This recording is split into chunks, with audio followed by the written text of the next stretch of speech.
there is no universal age of consent, if you look throughout history.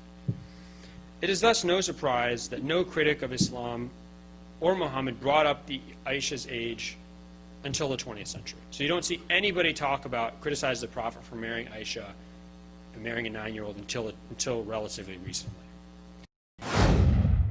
The reason why we don't see this issue brought up is because marrying girls considered underage today was completely commonplace in the pre-modern world. Under Roman law, the earliest permitted age for marriage was 12.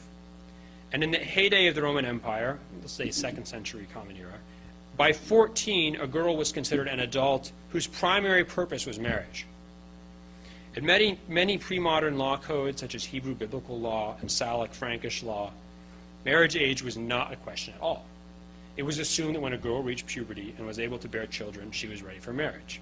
And if you think about it, this sort of makes sense. I mean, why are we told to wait to get married or wait to have sex or wait to have kids?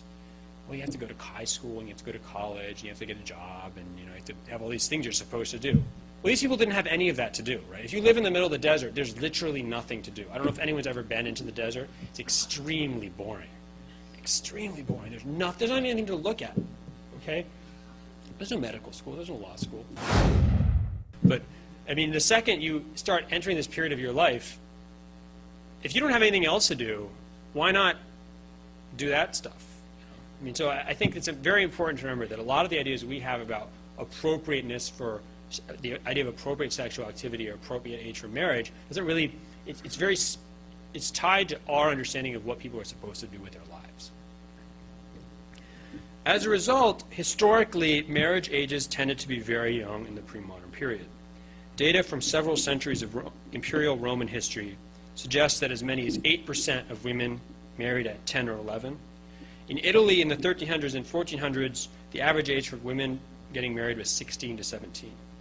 Even in an 1861 census in England, over 350 women married under the age of 15 in just 2 counties that year. My ancestor, Captain F.M. Smith, from the 1st Texas Legion, he was on the wrong side of the Civil War. When he came back from the war, he saw this girl playing in the yard of his friend, and she was 6. He said, I want to marry her. And so he waited till she hit puberty, and then he got married to her. According to both Christian and Muslim teachings, the Virgin Mary was not the mature maternal figure we see in movies about the Bible. She was at most in her mid-teens when she gave birth to Jesus, having only just begun menstruating. And it is reported that she was as young as 10 years old. Muhammad's decision to consummate his marriage to a 10-year-old would have been based on the same criteria as most pre-modern societies: Aisha's sexual maturity and readiness to bear a child. Consummation of the marriage would have occurred when she had menstruated and started puberty.